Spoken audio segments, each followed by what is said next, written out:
Welcome to this tutorial about how to write with enough detail and how to structure your ideas into paragraphs for non-fiction writing tasks, which is really common across all the exam boards for GCSE English. So there's going to be a question at some point where they ask you to write what you think about a particular issue. So for AQA, for example, that's paper 2, question 5, but that obviously varies in different exam and specifications. So what not to do is to give short, concise answers, because if you give short, concise answers, it gives the impression that you're not very confident in what you're saying, and that means that you have less credibility. And in today's society, we tend to listen more closely to people that sound like they know what they're talking about. If we get the impression that we don't think people know what they're talking about, we don't listen to them.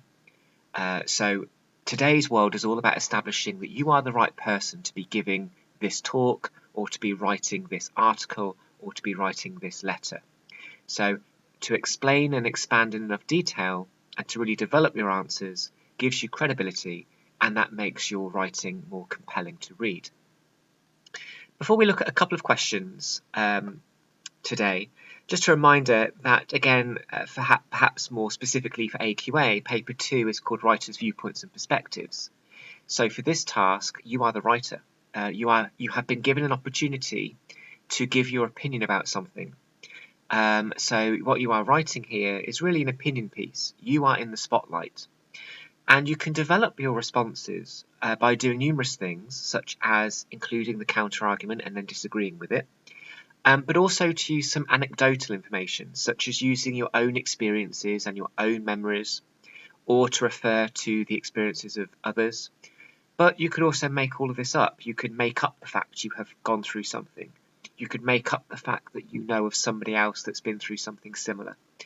And to use anecdotes, to use these kind of personal experiences, whether they're real or fake, actually will end up giving your writing credibility, because it means that you've been through something, and that means that what you're saying has relevance because you've been through it. So consider using your own experiences or your own memories, or making them up. About 3 months ago, I did a similar video to this, using this grid which is what I use sometimes with students, called a development grid. And I use this simple template really to get them to keep explaining and keep expanding about their ideas. You can see here we have 8 rows of information, which really is all one paragraph. And you can see on the left-hand side what they could write, what students could write in those rows in order to keep developing this paragraph. So what we're trying to avoid here with this video and with using this strategy is making short, sharp, concise answers, which harms your credibility. So in this video, we're going to be looking at 2 questions, and we're going to be using this development grid to show you how it can be used to expand on your ideas. So the first question is all about voluntary work, and very similar to the style of question you will get in the exam. Voluntary work is so beneficial to individuals and their communities.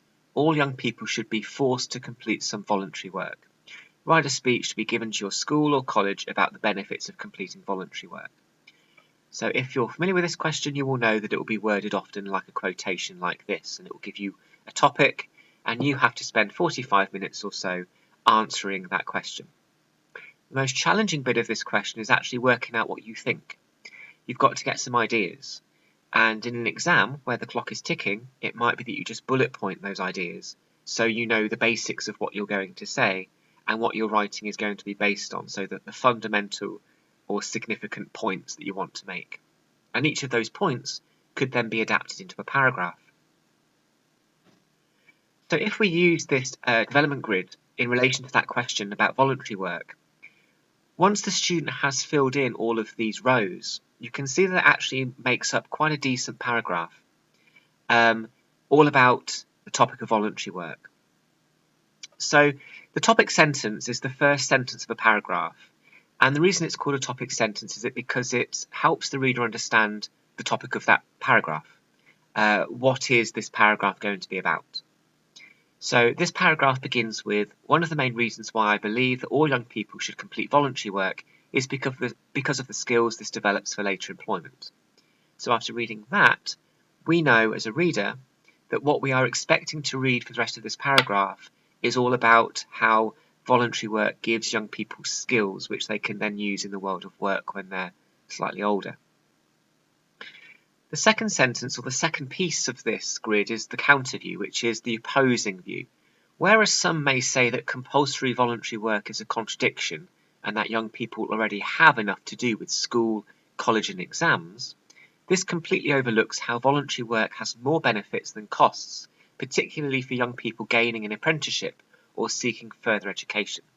So you can see I've put in there what somebody else might say who disagrees with me, and then what I've done is I've switched it back round to what I think, and giving my view. And then the rest of this table is just saying 5 things really to keep going and to keep developing this idea, so we avoid those short paragraphs that lack credibility. So we have some statistics, we have some personal experiences or some anecdotal information here, we have some connectives, we perhaps might also have some emotive language in there at points as well. So once I've read this paragraph to you, hopefully you can see that this is a candidate that really knows what they're saying and has confidence in what they're saying, and is also using formal language as well. So they say, for example, according to a recent survey conducted by the BBC, of the 54,000 16 to 18-year-olds completing unpaid work, 95% said that it was having a positive impact on their skills. Punctuality, organisation and communication skills are important across all sectors and industries. This is better than teenagers being sat at home all weekend looking at their phones. I am also speaking from personal experience. When I was 16, I started volunteering at my local hospital, and this was a great way to gain new skills for free. Seeing as I was helping patients as well as health staff, it also had a positive impact on my own mental health and well-being, because I felt like I was making a worthwhile contribution to society. As a result, going to school and college is all well and good. The subjects students get taught rarely prepare them for the workplace, such as handling money, talking to people and working 8 to 12 hours a day, which many young people will go on to do. So I'll just change that bottom row now so it's correct. But you can see from this, there's a sense that if somebody was saying this to you in a speech or even in a letter or an article, there's a real sense that they know what they're talking about and they have something relevant to say. A lot of this is fictitious maybe. They've made these statistics up. They maybe never have worked in a hospital. They might not, even have any kind of interest in voluntary work at all. But for the purposes of this task, there is some creativity there, which has enabled them to sound convincing. So this development grid, sometimes with my students, really gets them to think in detail and to actually create some quite decent paragraphs. Lots of use of I as well, and why wouldn't you? This is about you, so it's always okay to use I. The second question that I want to show you, again using a similar development grid, is this one. This is actually from November 2022, the retake November paper. Scientists say that teenagers are not like adults. They learn and socialise differently and need sleep at different times. Education needs a radical rethink to meet the needs of students. Write a letter to somebody in the government explaining your view. So it was all about sleep and insomnia, November 2022. So again, finally, let's use this development grid in order to get some detail and to get some credibility in what we've got to say. I want to express my view that the education system needs a radical rethink if it is going to be advantageous to learning. Changes need to be made. Whereas some may say that the education system is buckling to the demands of snowflakes and to teenagers who aren't going to bed early enough, this fails to take into consideration how detrimental it can be to force a student to complete a lesson when the chemicals in their brain are not at levels conducive to learning.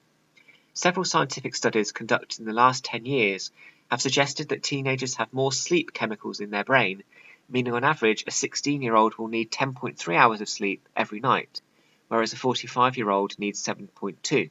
The education system is not listening to the science. At nursery school, no one complains when toddlers have nap time twice a day because it's part of their growth and development. So why is it so outrageous to allow teenagers the same? On the day of his English exam, my friend Billy decided to stay up the whole night before rather than go to sleep because he knew if he did, he would not function mentally well in the morning for his exam. Furthermore, it would not be difficult to make small changes to the school or college day. Longer breaks, shorter lessons, and a later start time would also help increase productivity. Who says that school has to start at 8 a.m.? What difference would it make to start the day at 10 a.m. instead? Moreover, during a time when half the population works from home and has a cheeky lie-in occasionally, perhaps there needs to be more flexibility for students. And again, a very effective paragraph here. We've got some stats, we've got some rhetorical questions. Again, there's a confidence here with language. They're using words like detrimental and conducive and outrageous. There's a real sense that they have something valid to say and they're on task. And it's also quite interesting to read. This is clearly a student who has ran with this task and knows exactly what they want to say and has a view. The most important thing with this question is to have something to say, and it's to have something that you think something, and it's not good enough for students to open the page and go, I don't know, I don't care. If you have that attitude, you're not going to get your GCSE. So you have to be able to have thoughts, you have to be able to think. You get up every day, you look at your phone every day, you're in society every day, you're not in a bubble. You need to start having some ideas and to get opinions and to start thinking things. So that is an example of, two examples in fact, of how you might want to use a development grid in order to get some ideas and to get some detailed and credible paragraphs in your writing. Okay, thank you very much for watching and good luck with your studies.